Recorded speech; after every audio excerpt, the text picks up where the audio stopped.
without further ado, let's welcome our first speaker, owner of Tech Valley Shuttle, Mr. Trent Griffin.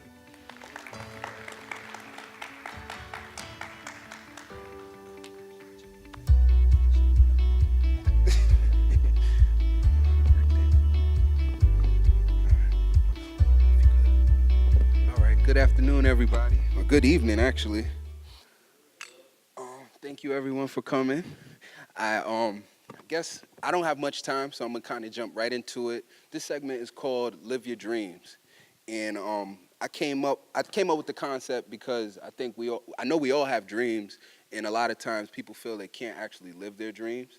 And I'm someone who's standing in front of all of you guys who actually I'm living my dream, and I'm enjoying it. I'm having a great time doing it, and I hope I motivate and inspire others to go out and live their dreams. So a little bit about me. I was born in New York City in the Bronx. At the age of 8, my father passed away.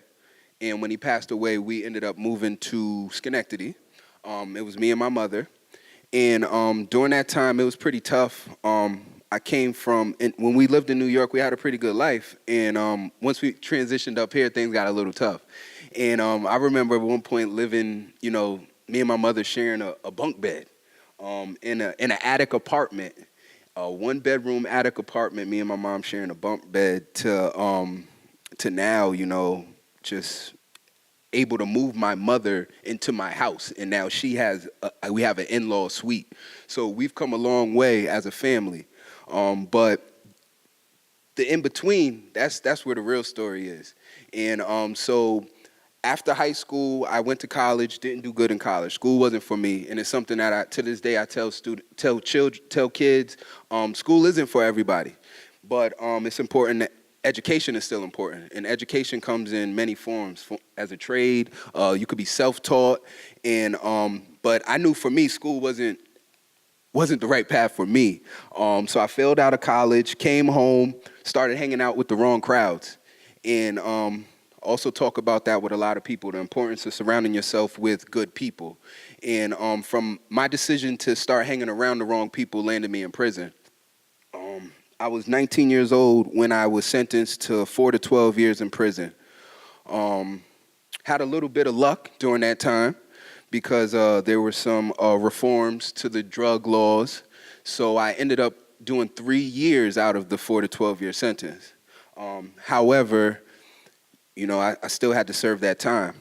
Coming home was the best day, April 27th, 2007.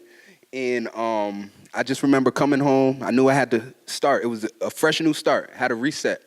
And what I did with that reset is I decided I wanted to start to live my dreams. And so what I did was my first day home, I actually created a goals list, something I've never done before. And that goals list actually gave me an aim. It gave me a target. And I was 23 years old at the time. And basically, I created a goals list of things I wanted to accomplish by the time I was 30. And some of those things included getting off parole, of course, getting my own house. I had to go back home, getting a car, getting a license, getting a career path. And I'm glad to say now, by taking that one step, of writing my dreams down, my goals down, I was able to accomplish all of those. And by the time I was 30, I did all of that plus some. I had owned multiple houses at that point. I had bought and sold houses. I was into the real estate thing. I had, not only had I had a career path, I had gone from coming home and working temp jobs to now I was actually the general manager of a hotel at that point.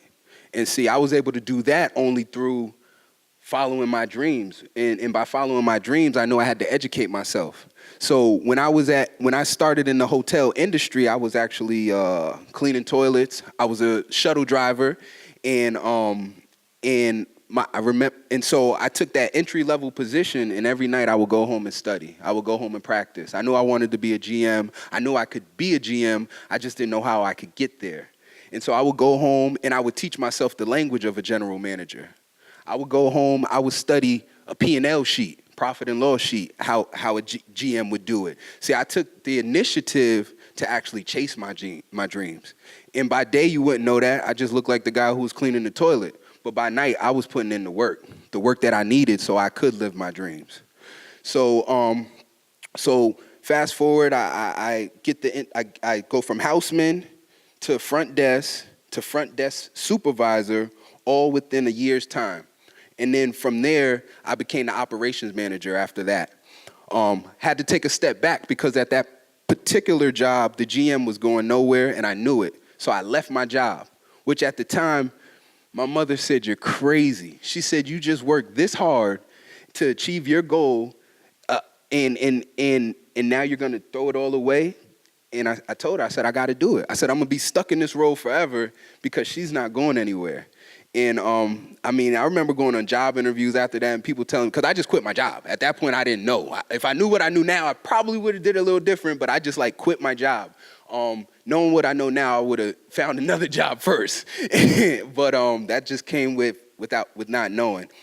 And got into property management, did that, ran over 200 units. That's what actually got me into starting to acquire my own properties and knowing that I could rent them out and I understood how to be a property manager.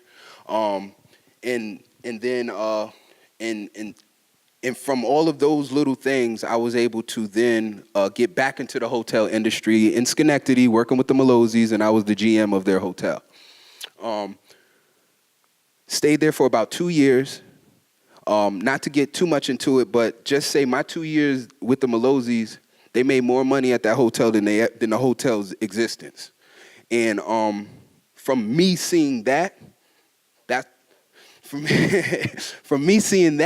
I knew I could run my own business. Why should I make someone else millions of dollars when I can make my family and myself millions of dollars? So I once again put on my big boy shoes and I said, "Mom, I'm out of there again." And one thing I will say is, it was very important for me to have someone, my wife, who was so supportive through the whole thing. I couldn't do it myself, no way possible. But my wife, she had my back the whole time and said, "I believe in you. If you say you're going to do it, go for it." So I end up using my network, which is something that is very important for everyone. Expand your network, go out, meet people, talk to people, tell your story, tell people your goals, whatever it may be, surround yourself with good people. But I was able to use my network on the Schenectady Hospitality Board, and I coordinated with 9 general managers and owners, said, "Hey, the casino's coming. There's no transportation to the airport other than these taxi services. If I create this service, would you use it?" And based off my reputation, based off of them just knowing me, 9 hotels initially said from the jump, "If you create it, we're going to use you." I'm blessed to say that today we work with over 50 hotels across the whole capital region. Thank you. We also work with a lot of big businesses, your GEs. We do a lot for colleges, Union, Skidmore, SCC, Albany. And then the one thing we're really working on for next year is just being known to the everyday person. But I couldn't do any of those things. I wouldn't be living my dreams today if it didn't all start with that goals list, if it didn't start with hard work, if it didn't start with me understanding that I have to work on myself. I have to be the best version of me before I could do anything else. So educating myself, holding myself accountable. One thing I learned in prison was I hated people telling me what to do. So I said, once I'm out of this situation, I'm going to make sure no one ever has to tell me what to do, because I'm going to do it because I know it's the right thing to do. I think also another thing with living your dreams is, a lot of times you don't know how you're going to get there. The task may seem so big, but if you just take step by step, break things down to the simplest form and then attack it.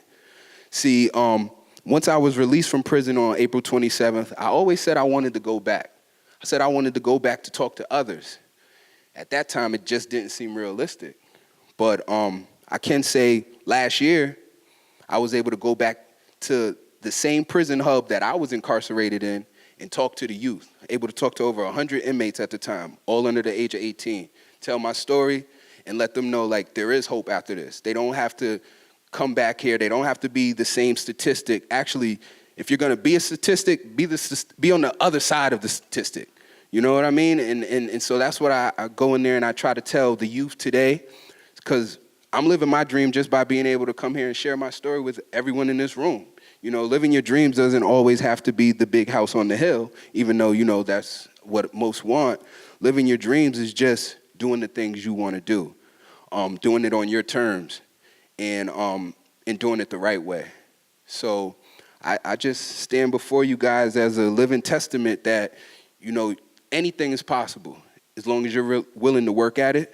Anything is possible as long as you believe in yourself, and you can achieve all things. So go out there and stop dreaming and just start living your dreams.